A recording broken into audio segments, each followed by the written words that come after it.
Você tem baia aí na sua estrutura? Você tem uma separação. Você tem uma separação de agregados na tem sua estrutura? Tem um muro dividindo. Tem que saber como operar, de que forma você vai fazer a distribuição dos agregados que são descarregados durante o dia. Já é um bom começo. Não raspar o chão. Então, pegar de uma determinada altura para cima para a carregadeira entrar. O estoque é extremamente relevante. Você tem que ter administração do seu estoque. Fala, engenheiro! Tudo bem com você?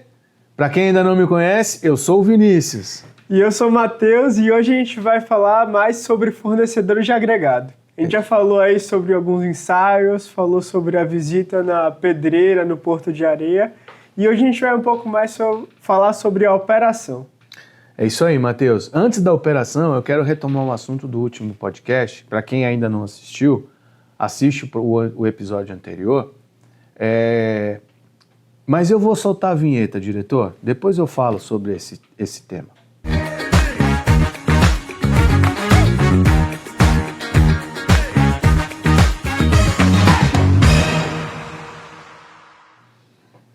Pessoal, como eu falei, eu queria voltar a esse tema para a gente concluir. A gente teve aí sugestões de alguns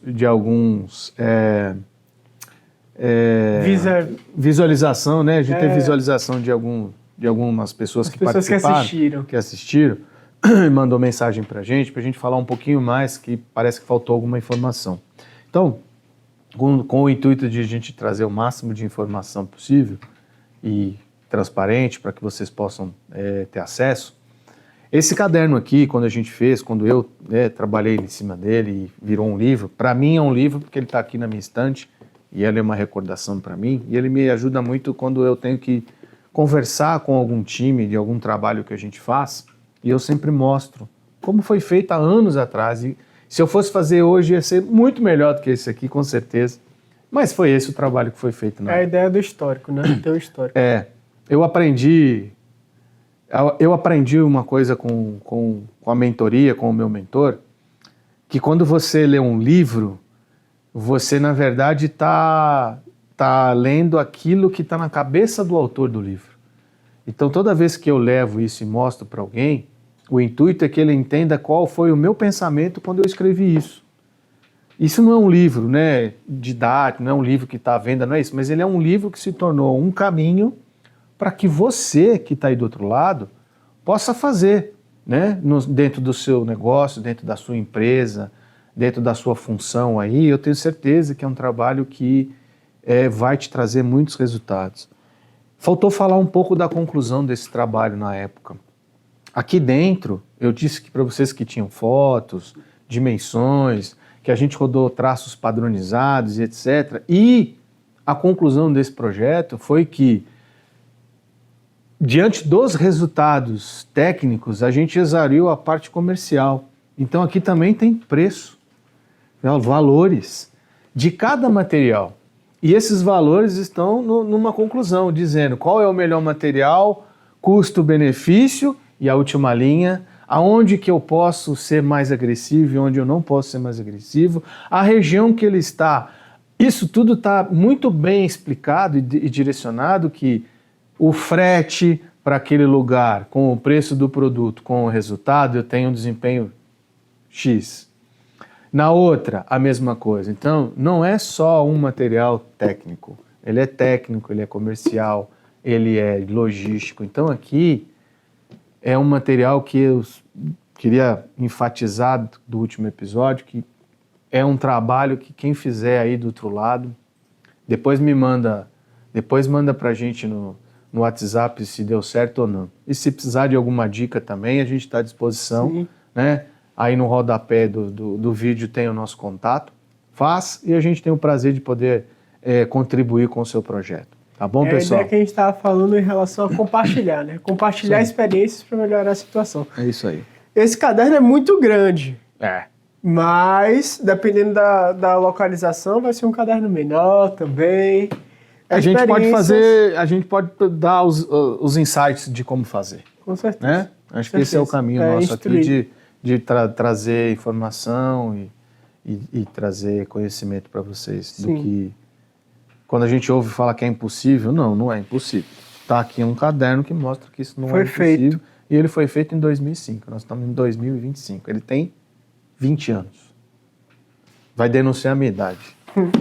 Não tinha tanto sistema como tem hoje em dia, né? Enfim, pessoal, essa eu acho que faz sentido a gente concluir esse material. Eu acho até que a gente pode pegar um pouco dessa linha desse caderno para a gente falar um pouco do nosso trabalho também, né? Na verdade, tem tudo a ver, né? A gente vai entrar agora um pouco mais na parte operacional, mas não é falar da operação, e sim a engenharia na operação. Sim. Que o conceito de engenharia, operação, comercial, em muitos lugares, a gente já falou isso lá nos primeiros episódios, que é gestão, e que esse tripé, eles têm que estar junto. A engenharia, a operação e o comercial, eles têm que caminharem juntos. E isso aqui é a maior prova. E sistema, né? Você tem uma planilha robusta para você poder... ou um software, ou um sistema que te ajude, né? Exatamente. Então, assim, a engenharia, ela tem a capacidade de fazer esse material e dividir as responsabilidades com a área de operação e comercial para que a empresa, que é a mãe do negócio, tenha o melhor resultado. Esse é o interesse nosso, esse é o interesse de vocês. E aí a gente desenvolveu um software que compila todas essas informações técnicas. Que envolve qual fornecedor você está tratando. Exatamente. E a gente tem como direcionar o trabalho de forma objetiva, com curvas, com desenho de traços especiais, enfim.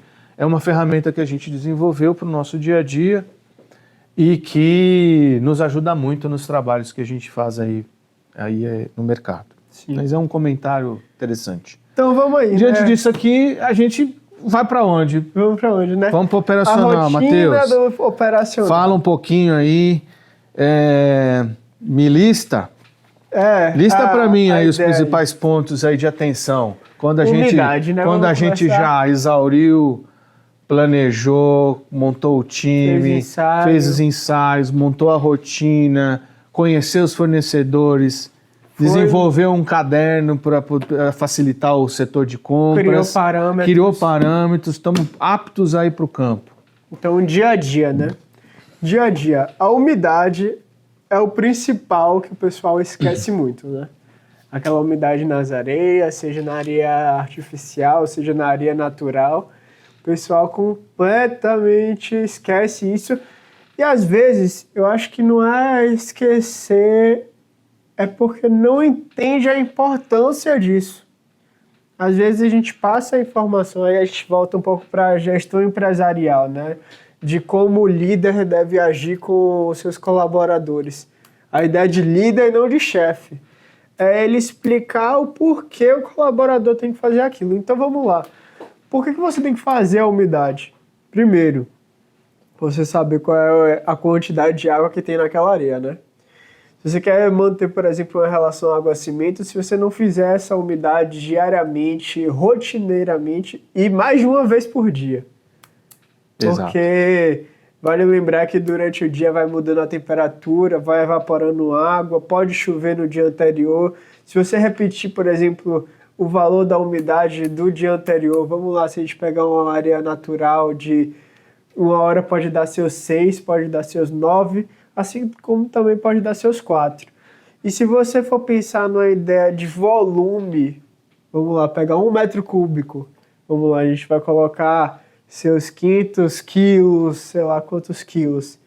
Se você for pensar nessa porcentagem, que pode ser, se você pensar no pequeno número de 4 para 9, quando você for multiplicar por esse quilo de areia que tem ali, é muita água que entra no traço. Então você perde... Que não está no cálculo. Não está no cálculo. Então você perde literalmente o que você fez ali seus ensaios que você fez no laboratório, você não vai entregar na operação. E aí você vai comprometer o processo dali para frente. Com certeza. Mas tem um ponto aí, Matheus, que é importante. A umidade. E as baias? Você tem baia aí na sua estrutura? Você tem uma separação? Você tem uma separação de agregados na sua estrutura? Tem um muro dividindo? Tem uma parede dividindo? Porque às vezes a gente vai em alguns projetos e que a baia é um monte. Você tem um monte de areia, um monte de brita 0, um monte de brita 1, aí você tem um monte de areia artificial, e aí durante o dia você vai ver o monte está tudo misturado, e aí quando você vai ver, não adianta tirar a umidade, que a umidade do que está na areia não é aquilo que você está carregando. Você poder assim, separar quando você recebe. Exatamente. Né? Então, é importante demais ter uma baia. Mesmo aquele que tem pouco espaço, tem que criar caminhos, tem que usar a sua inteligência, a sua capacidade para desenvolver algum método que separe de forma real os agregados dentro do seu pátio. Do seu pátio, ter uma noção do seu volume diário, para você saber a quantidade de material que você vai entrar no dia, de preferência o que entrou no dia, principalmente com as areias, que aqui entrou descanse e aqui você trabalha é o que entrou no dia anterior, porque aí você tem um controle melhor da umidade. Aí é o porquê. O porquê de separar, por exemplo. O porquê de separar, porque quando você está chegando com o material sem descansar ali da carreta, ele está com a umidade. Provavelmente muito maior. Com certeza. Na maioria dos casos. E aquela umidade que está na sua baia ali é completamente outra. Então, você tem que conseguir separar. Mesmo se você tem uma baia pequena, poxa, ali na hora que for derramar, seria... Descarregar. Descarregar. Descarregar. Na hora que você estiver descarregando, pedir para o seu operador de pá também ele instruir a pessoa. O grande segredo é o operador de pá. Então, assim, de novo, falando da gestão, a gente tem que ter o quê? Capacitação. Então, não basta só saber operar uma pá carregadeira. Tem que saber como operar, de que forma você vai fazer a distribuição dos agregados que são descarregados durante o dia, né? Então a gente vê muita central de concreto que os volumes são absurdamente altos, diários. E aí se ele não tiver realmente baias e espaço, ele não consegue nem produzir. Então essas daí são as que requerem mais cuidado. Às vezes você tem mais de duas operações, né? Uhum. Você tem 3 pontos de carga num lugar, tem acontecido muito para poder você aumentar o máximo de desempenho, de novo falando de desempenho, daquele lugar, você põe 3 pontos de carga, para isso você tem que ter no mínimo 2 pátios de agregados, ou 3, dependendo do tamanho da sua central. Então você realmente vai precisar de 2 ou 3 operadores de pá. Não é turno, e sim cada um na sua pá. Então estamos falando de uma central de concreto extremamente grande. E esse controle é fundamental. Então é ter baias, separar os agregados, facilitar o transporte das pá carregadeiras. Normalmente as britas é o que vai o maior volume dentro de um traço. As britas precisam estar mais próximas do carregamento. É uma ideia de logística muito boa. É uma ideia de logística, para que a pá carregadeira não fique transitando muito dentro do pátio, que senão você vai aumentar o consumo de diesel. Olha onde a gente está chegando, o diesel. Extremamente caro e é o que faz mover as betoneiras, faz o dia a dia. Uma concreteira é uma empresa de serviço sobre rodas. Tudo é sobre rodas, então o diesel é fundamental. Então até nisso você tem que preocupar. O tanto que a pá carregadeira vai transitar dentro do teu pátio de forma que ela seja também econômica e produtiva. Sim. Então aquilo que sai mais tem que estar mais próximo. O que sai menos pode ficar um pouco mais distante. Então as britas normalmente, para 1 metro cúbico de concreto, você vai gastar aproximadamente 1.000 quilos de pedra.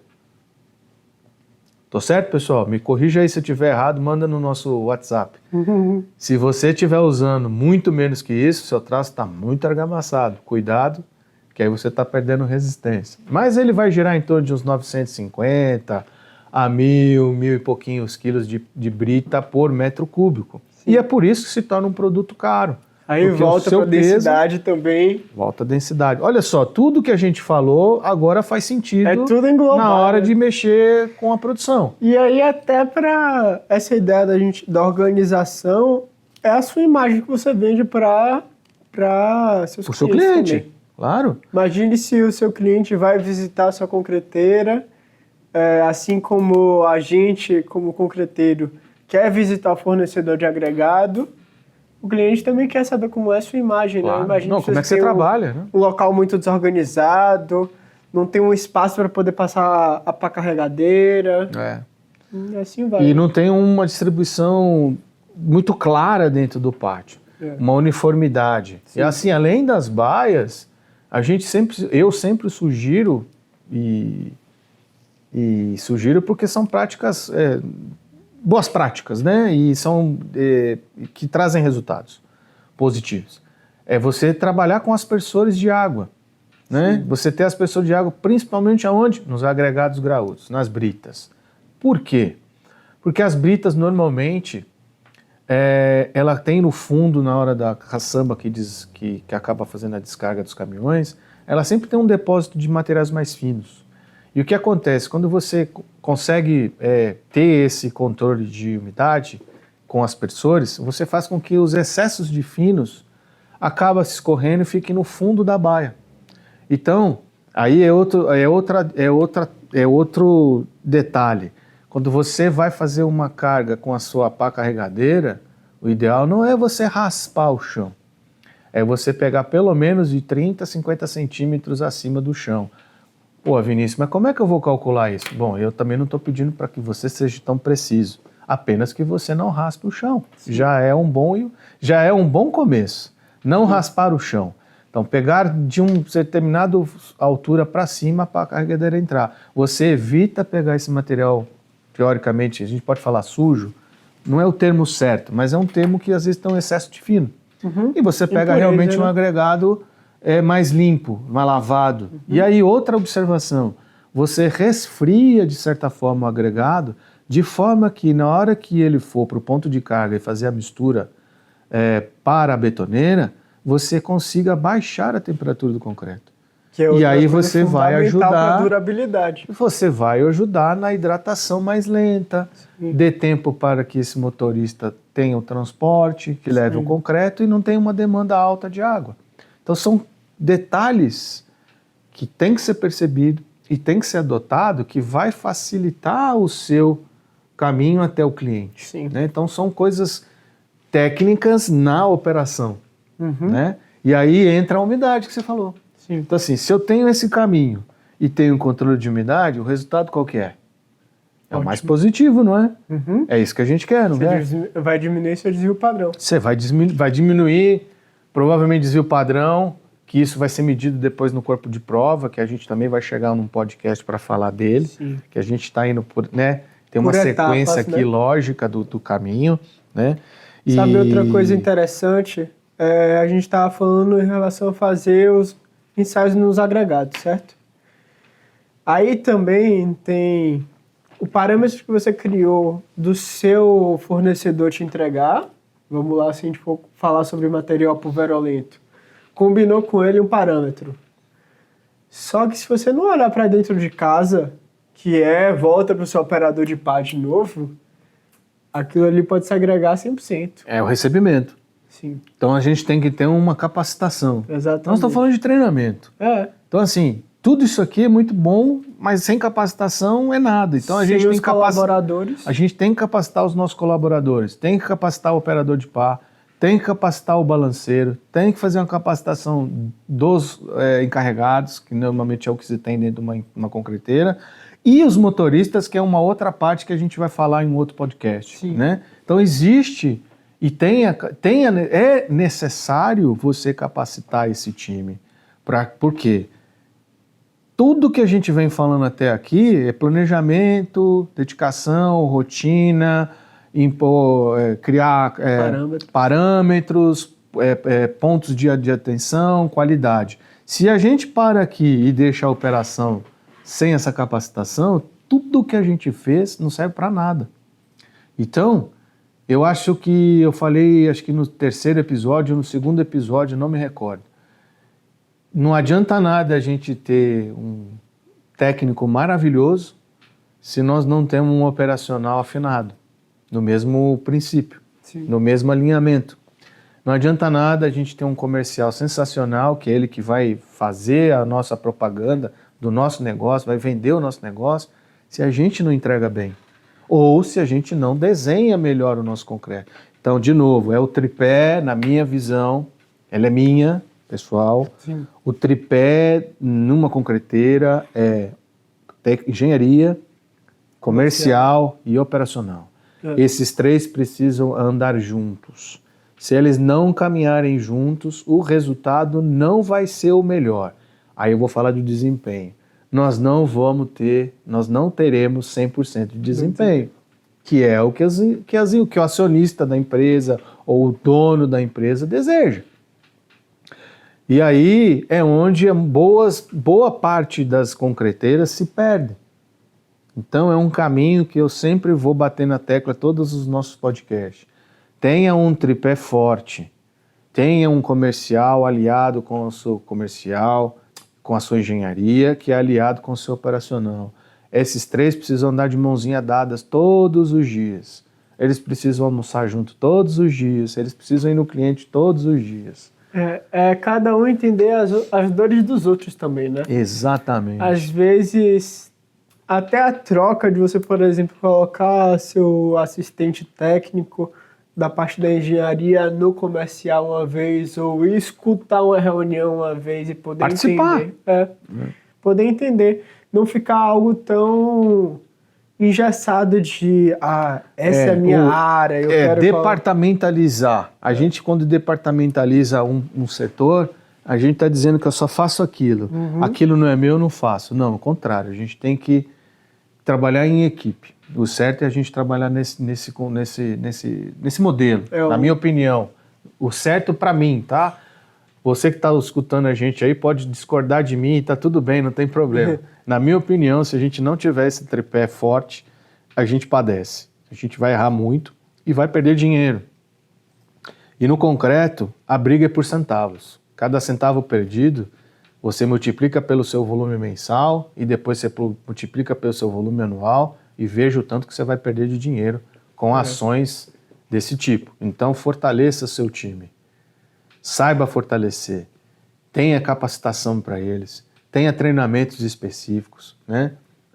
Eu falo isso porque nós temos vários desenvolvimentos de treinamento, capacitação para esse tipo de setor, para operacional, para comercial, para a parte de engenharia. O pessoal Faça do comercial isso. entender o que eles estão vendendo. Exatamente. A gente já falou disso em episódios anteriores, mas é importante reforçar aqui de novo. Então, a operação, ela é, para mim, agora, ela é a parte mais importante, porque é ela que entrega. Então, tudo que a gente planejou, tudo que a gente organizou, tudo que a gente desenvolveu de parâmetro, colocou regras, agora vai para a entrega. Sim. Então, o comercial conseguiu o cliente e vendeu. A engenharia fez todo o trabalho, mas quem entrega é a operação. Para mim, é uma das áreas mais importantes da empresa, porque como eu vou entregar é que vai dizer se tudo que eu planejei deu certo. Entendeu? Então, por isso que eu falo que esse tripé tem que ser muito forte. Alinhado. Tem que estar alinhado. Tem que estar na mesma direção. Aí é a ideia de... É o barato que sai caro. Sai caro se você não fizer. Se não fizer isso, o barato sai muito caro. Exatamente. Se não fizer a rotina, vira uma bola de neve. E aí você também depois você vai ter problemas futuros com a obra. Aí vira mais custoso do que uma coisa que seria muito barata. Enquanto os problemas estão internos e a gente está administrando, é ok. O problema é quando a gente leva esse problema para o cliente e a gente cria um problema de imagem, né? É o que você... Eu já escutei muito de você falar que é fácil a gente organizar dentro de casa, né? Organizar a engenharia, organizar o operacional... Porque aquele preço final lá do concreto é mercado. Às vezes é o mercado, você está indo na onda do mercado. O mercado se estabilizou naquele preço, é aquele preço. O segredo é trabalhar dentro de casa. Melhorar dentro de casa. Se você levar o problema dentro de casa para o cliente, puxa, não sei quanto tempo você vai durar. Acho que você vai ter muito prejuízo, vai ter muito problema. Mas enfim, queria que você falasse também um pouquinho do estoque. A importância de tudo isso que a gente está falando na hora que fecha o mês. Se a gente não tiver baia, se a gente não tiver controle de umidade, se a gente não tiver o parâmetro definido com o fornecedor de aceitação, como é que nós vamos fechar o mês? É o tal do desvio de estoque, né? Desvio de estoque. Desvio de estoque. Você aceita quanto de desvio? Eu não aceito nada. Eu queria que fosse zero. É zero. É possível. Zero. É difícil. É difícil. Porque a gente tem alguns Alguns impactos que independem da ação nossa, mas não é impossível de você ter um controle... Não é algo exato, né? A gente não... Claro. Na hora que, por exemplo, tá colocando lá, se a gente tiver, por exemplo, com a Togo, se estiver jogando material no Togo, sempre vai cair um pouco a mais, um pouco a menos. Sim, isso tá dentro... Eu acho que 2% é um limite máximo e aceitável. Para agregados é um pouquinho mais, se for para aditivos é um pouquinho menos, se for para cimento é um pouquinho menos também. É isso aí. E esse estoque é fundamental e é o que no final do mês sua margem de lucro pode diminuir. Pode ir embora. Você sabia que se você olhar para dentro do seu negócio e olhar o teu estoque e todo mês você tiver uma falta, em 12 meses, faz a conta dessa falta, quanto que você vai perder de dinheiro? Faz a conta.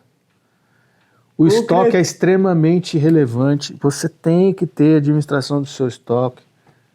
Eu não estou falando de desvios, estou falando de maus hábitos, de más práticas. Então a boa prática é baia, porque aí você vai confinar o material, é o controle da umidade, é o controle no carregamento, ter esse tipo de controle vai fazer com que você e cobrar o seu fornecedor daquilo que você decidiu com ele em conjunto, os parâmetros.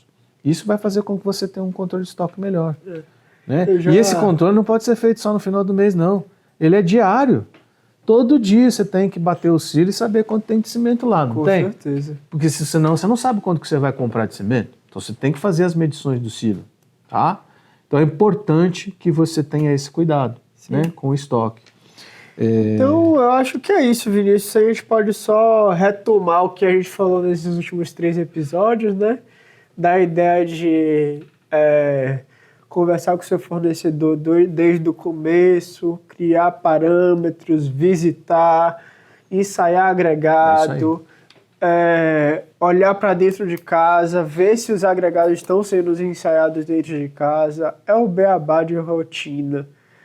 O pessoal fica muito fascinado por volume e faturamento de concreteira, mas se você não olhar para a margem de lucro e procurar essas coisas, não tem margem de lucro. Uma coisa que eu sempre falo, o dia que o concreto está com volume alto, nós pensamos em tudo, menos numa coisa. Vinícius, onde estão as formas para a gente moldar esse concreto? Mas esse é um tema para um próximo episódio. Eu só queria que você trouxesse para a gente, você acha que vale trazer um pouco de sua experiência? Eu entrei na FVF agora, né? Mas eu sei que você tem boas experiências antes aí com pedreira, com concreteira. Sim. Eu acho que faz sentido falar, mas num próximo episódio. Então ótimo. Né? Vamos deixar um pouco para depois. Eu acho que a gente tem que falar das moldagens, e aí a gente fala um pouco desse projeto. Tá bem. Desses projetos que a gente já fez e tem feito, alguns também estamos ainda fazendo, né? Combinado, pessoal? Engenheiro, de novo, um prazer estar aqui com vocês. Tem sido muito gratificante para a gente essa troca de informação. Nos cobre, né, de algum tema que talvez tenha passado. Pode nos cobrar de novo no rodapé do nosso vídeo aí. Se não tiver, vai aparecer ou já apareceu. Tem o nosso WhatsApp. Manda mensagem para a gente vai ter um carinho especial e atenção para te responder. E curte, comenta, compartilha e manda, como o Vinícius falou, sugestões para a gente, né? A gente está com a ideia aqui sempre de melhorar o país. Isso, melhorar o país. Melhorar a informação. A engenharia também, poder dividir para a gente poder sempre melhorar. E não esqueça de se inscrever no nosso canal, né? Mandar para os seus amigos, seus familiares aí, para a gente poder levar a mais pessoas esse conhecimento que a gente está aqui disposto a passar para vocês. Exatamente. Tá bom? Combinado, engenheiro? Nos vemos no próximo episódio? Valeu. Um abraço. Valeu, Matheus. Valeu, Vinícius.